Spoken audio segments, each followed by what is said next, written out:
नमस्कार दोस्तों, मैं सर्वेश यादव। आज मैं आप लोगों के लिए एक ऐसी सच्ची कहानी लेकर आया हूं जिसके बारे में जानकर आपके आंखों से आंसू आ जाएंगे। एक लड़की पढ़ाई में बहुत तेज है। उसने इंटरमीडिएट के एग्जाम में 95% अंक हासिल किया। इसके बाद वो लड़की ग्रेजुएशन में एडमिशन लिया। ग्रेजुएशन भी काफी अच्छे अंकों से उत्तीर्ण किया। इसके बाद उस लड़की का सपना था कि वो लड़की यूपीएससी की तैयारी करे और यूपीएससी को क्रैक करके आईएएस अधिकारी बने। लेकिन गरीबी के कारण उसके परिवार वाले उस बच्ची की पढ़ाई को आगे जारी नहीं रख पाए और उस बच्ची की शादी तय कर दी। वो बच्ची अपने सपनों को टूटता हुआ देख रही थी, लेकिन उसने विचार किया कि चलिए शादी होने के बाद मैं ससुराल जाऊंगी और अपने सास ससुर और पति से ये कहूंगी कि मेरी पढ़ाई को आप लोग जारी रखिए। इतना सोचकर अब उस बच्ची की शादी हो जाती है और वो लड़की अपने ससुराल जाती है। एक दिन वो लड़की अपने पति से ये कहती है कि मैं अपनी पढ़ाई को जारी रखना चाहती हूँ, आगे कुछ करना चाहती हूँ। तो उस लड़की के जो पति थे वो पति तो मान गए, लेकिन जब वो लड़की ये बात अपनी सास ससुर से कही तो सास ससुर उस बच्ची की पढ़ाई को आगे जारी रखना नहीं चाहते थे। उन्होंने कहा कि तुम आगे पढ़ाई करके क्या करोगी, घर का काम कौन करेगा, ये चूल्हा चौका बर्तन कौन करेगा। अब उस लड़की को काफी दुख हुआ। उसको लग रहा था कि अब तो मेरे सपने चकनाचूर हो जाएंगे, लेकिन वो लड़की अपने सपनों को ऐसे टूटते हुए नहीं देख सकती थी। उस लड़की ने एक ऐसा फैसला लिया, एक ऐसे फैसले के बारे में सोचा जिस फैसले को कोई भी औरत इतनी आसानी से नहीं ले सकती है। यह फैसला लेना उसकी जिंदगी का सबसे बड़ा दुख भरा समय होता है। उस लड़की ने यह ठान लिया कि अब मैं इस घर में नहीं रहूंगी, अब मैं तलाक दे दूंगी। उस लड़की ने तलाक की अर्जी कोर्ट में दे दिया। इसके बाद वो जी जान से पढ़ाई में लग गई, पूरी मेहनत के साथ दिन रात एक कर दिया। वो लड़की यूपीएससी का फॉर्म डालती है और सबसे पहले वो प्री एग्जाम देती है। प्री एग्जाम को वो बच्ची ने पास कर लिया, क्वालिफाई कर लिया। इसके बाद फिर मेंस दिया, मेंस को भी क्वालिफाई कर लिया और काफी बढ़िया तरीके से तैयारी करके वो बच्ची इंटरव्यू देती है। और इंटरव्यू देने के बाद आती है और कुछ दिनों के बाद जब रिजल्ट आता है तो वो उस लड़की ने फर्स्ट अटेम्प्ट में ही यूपीएससी के एग्जाम को क्रैक कर दिया। क्रैक ही नहीं किया बल्कि अच्छी रैंक के साथ क्रैक किया, जिसकी वजह से वो लड़की एक जिले का कलेक्टर बन गई। दोस्तों, यकीन मानिए, यदि इस वीडियो के अंत तक आप बने रहे तो इस वीडियो की पूरी कहानी को जानकर आपके आंखों में आंसू आ जाएंगे। यह सच्ची कहानी उत्तर प्रदेश के कानपुर जिले की है। अनुराधा नाम की लड़की कलेक्टर बनने के बाद उस जिले में ज्वाइनिंग के उद्देश्य से पहुंचती है। कलेक्टर ऑफिस में काफी चहल पहल थी। सभी लोग गुलदस्ता लेकर मैडम के स्वागत के लिए इंतजार कर रहे थे। मैडम सफेद गाड़ी के साथ वहां पर पहुंचती हैं। पीछे गार्ड की गाड़ियां थी और उनकी सफेद गाड़ी पर लाल बत्ती चमचमाती हुई चमक रही होती है। मैडम का गेट खोला जाता है। मैडम ब्लू साड़ी में नीचे उतरती हैं, एक हाथ में घड़ी और दूसरी हाथ में डायरी लेकर आगे बढ़ती हैं। जैसे ही मैडम ऑफिस में पहुंचती हैं, बड़े बाबू से लेकर सभी कर्मचारी अपने अपने गुलदस्ता मैडम को एक एक करके थमाते हैं और मैडम का स्वागत करते हैं। सभी कर्मचारी के दिमाग में यही था कि मैडम तो देखने में काफी सभ्य और शालीन नजर आ रही हैं, कहीं ऐसा ना हो कि काम काज की दृष्टि से काफी सख्त हो, तब तो हम लोगों की हवा निकल जाएगी। अब मैडम अपने स्वागत के बाद अपनी केबिन में पहुंचती हैं और 3-4 दिन मैडम को लगता है अपने पूरे कामकाज की जानकारी हासिल करने में।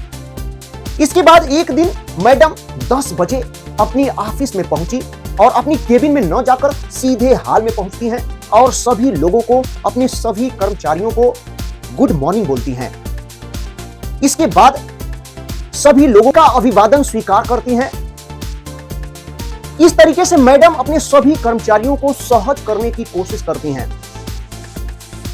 अभी तक मैडम सारा कामकाज अपने बड़े बाबू से ही जान रही थी, किसी कर्मचारी के बारे में कुछ भी नहीं जानती हैं।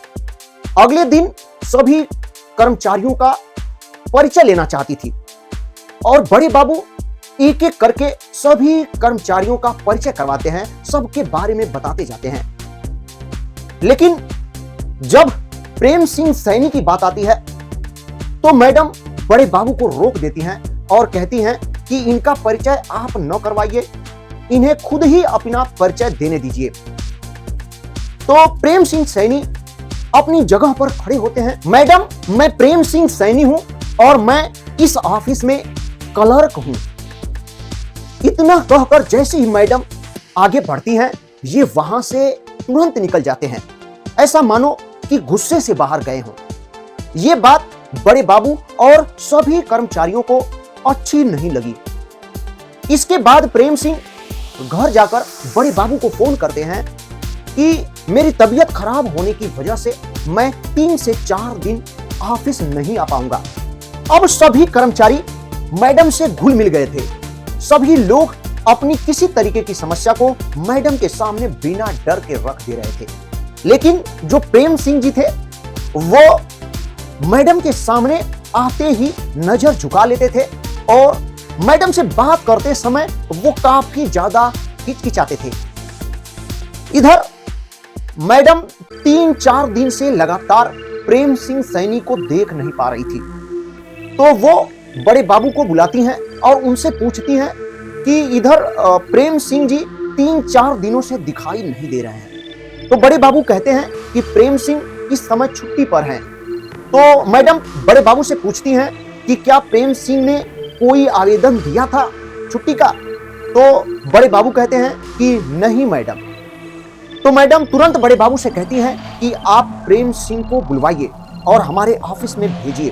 तो बड़े बाबू द्वारा प्रेम सिंह को बुलवाया जाता है और प्रेम सिंह मैडम के ऑफिस में जाते हैं और ऑफिस में जाकर अपना सिर झुकाकर खड़े हो जाते हैं। तब मैडम कहती हैं कि प्रेम सिंह जी, यहाँ पे आपका घर नहीं है, ये ऑफिस है, यहाँ का कुछ रूल और रेगुलेशंस हैं। ऐसा नहीं है कि आप जब चाहे तब ऑफिस से जा सकते हैं, यहाँ पर काम करना होता है। यदि आपको काम नहीं करना है तो आप रिजाइन दे सकते हैं। इतना कहकर जब मैडम ने प्रेम सिंह की तरफ देखा तो प्रेम सिंह मैडम की बातों को इग्नोर कर रहे थे, उनकी बातों को सुन नहीं रहे थे।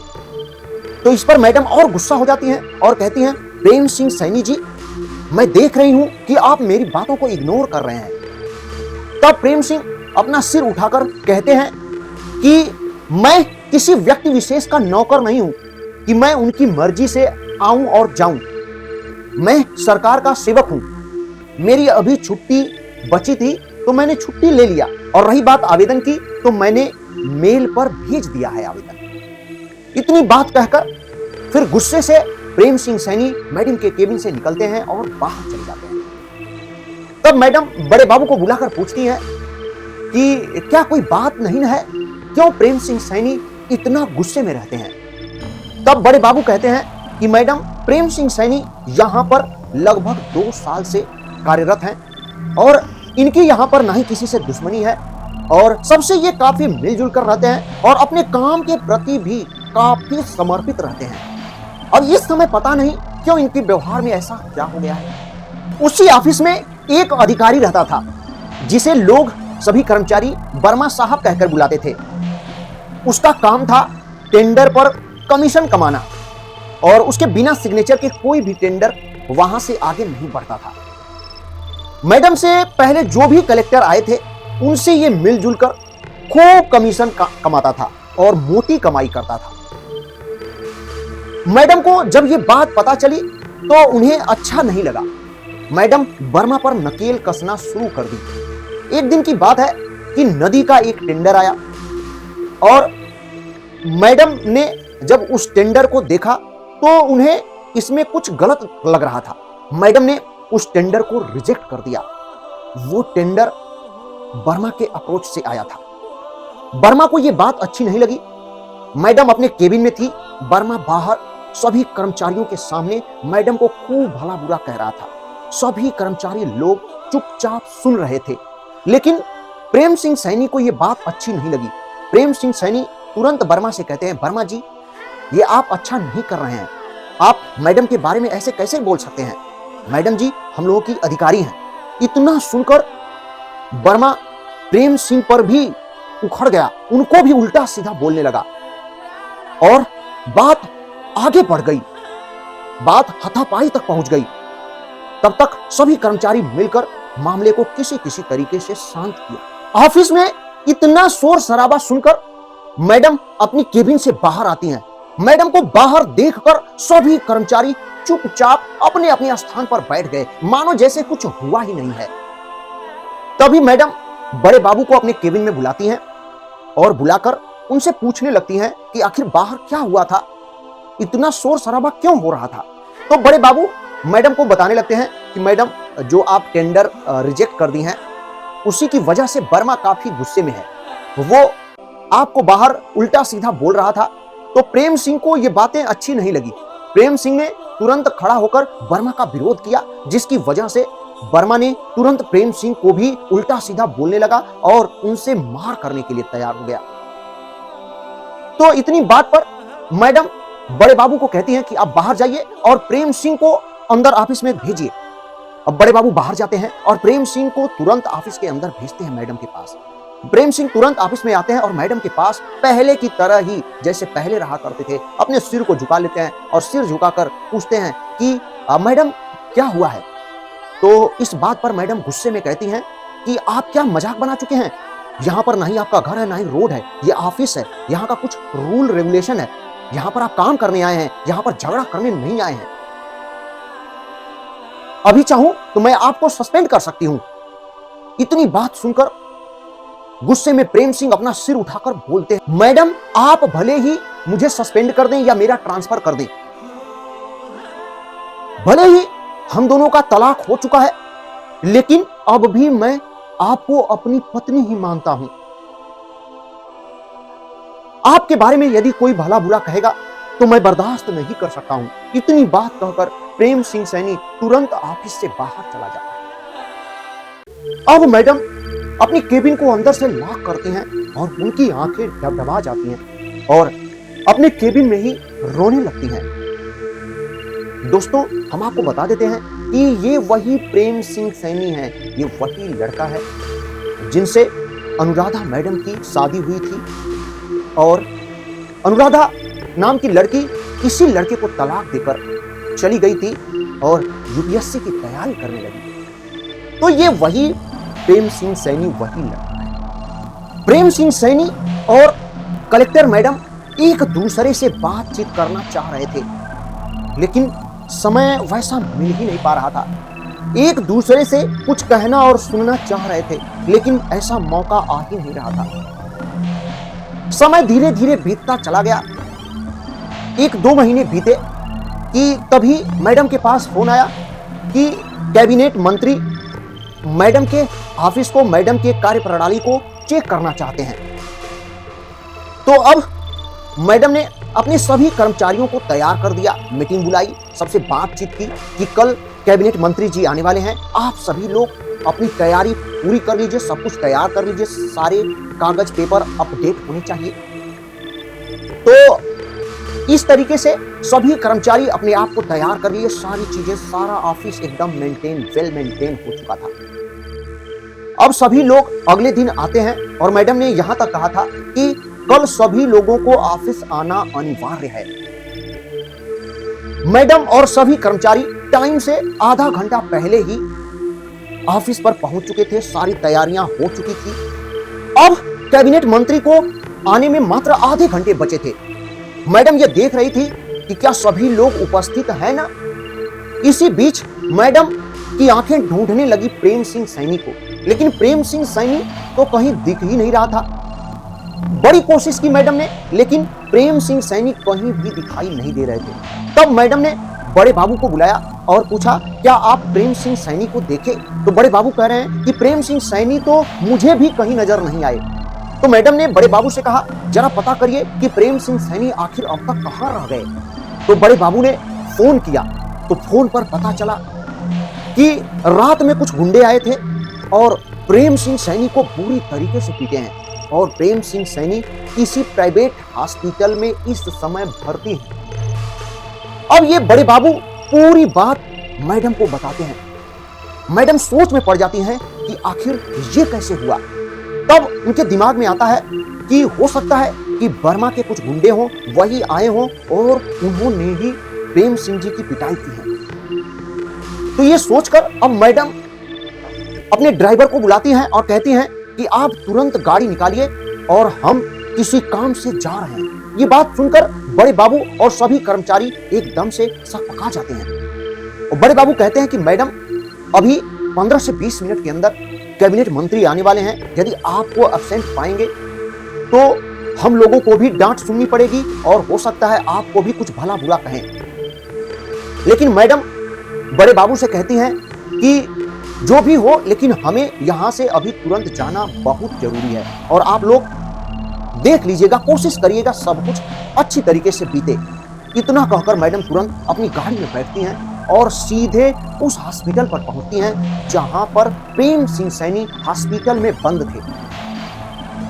डीएम की गाड़ी को देखकर हॉस्पिटल वाले एकदम से बौखला जाते हैं। मैडम तुरंत सीढ़ियों पर चढ़ने लगती हैं। हालांकि उस हॉस्पिटल में लिफ्ट लगी थी, लेकिन लिफ्ट अभी ऊपर थी। मैडम तेजी से सीढ़ियों पर चढ़ने लगती हैं और वहां के हॉस्पिटल के डॉक्टर से, कर्मचारियों से पूछते हैं कि प्रेम सिंह सैनी नाम का कोई मरीज है और वो कहां पर भर्ती हैं।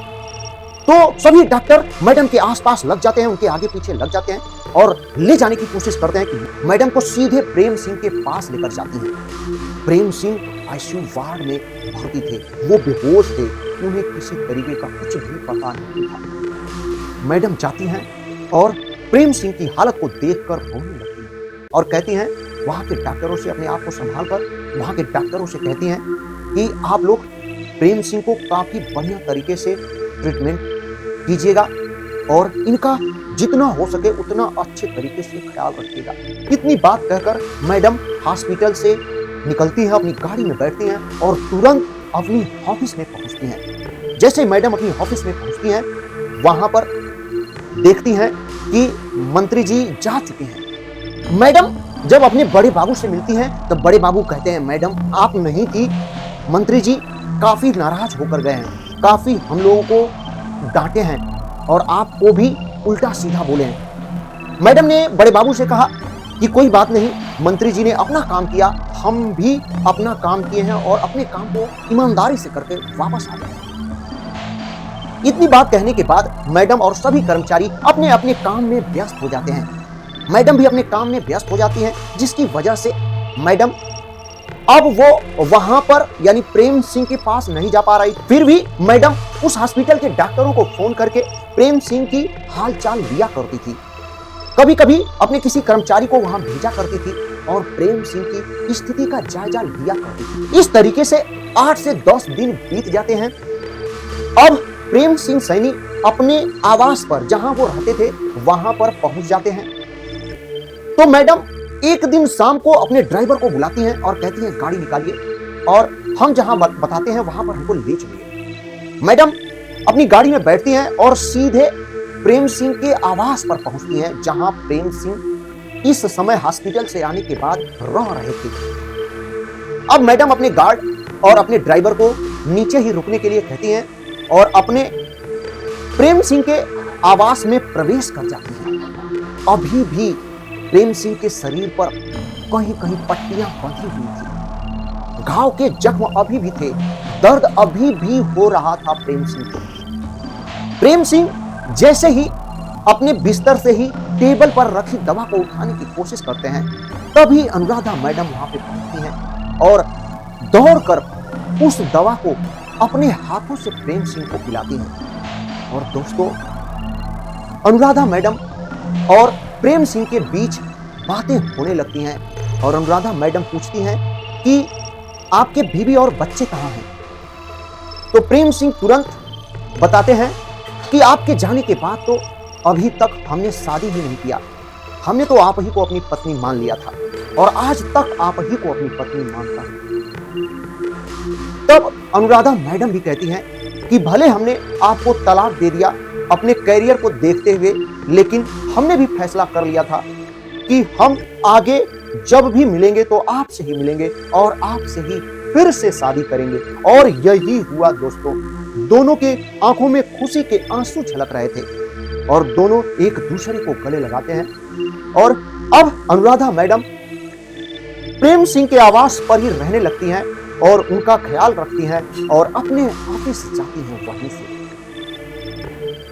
कुछ दिनों के बाद जब प्रेम सिंह ठीक हो जाते हैं, पूरी तरीके से बढ़िया हो जाते हैं, तो अनुराधा मैडम और प्रेम सिंह दोनों एक दूसरे से शादी करते हैं और फिर एक दूसरे के साथ हो जाते हैं और दोनों अब एक साथ एक ही ऑफिस में साथ साथ जाया करते हैं। इस तरीके से मेरी ये दर्दनाक, काफी इंटरेस्टेड, काफी भावुक कहानी समाप्त होती है। हमें उम्मीद है मेरी ये कहानी आपको काफी ज्यादा पसंद आई होगी। यदि मेरी कहानी पसंद आई है दोस्तों तो इस वीडियो को लाइक जरूर करें और हमारे चैनल को सब्सक्राइब जरूर करें। पूरा वीडियो देखने के लिए आपको दिल से धन्यवाद।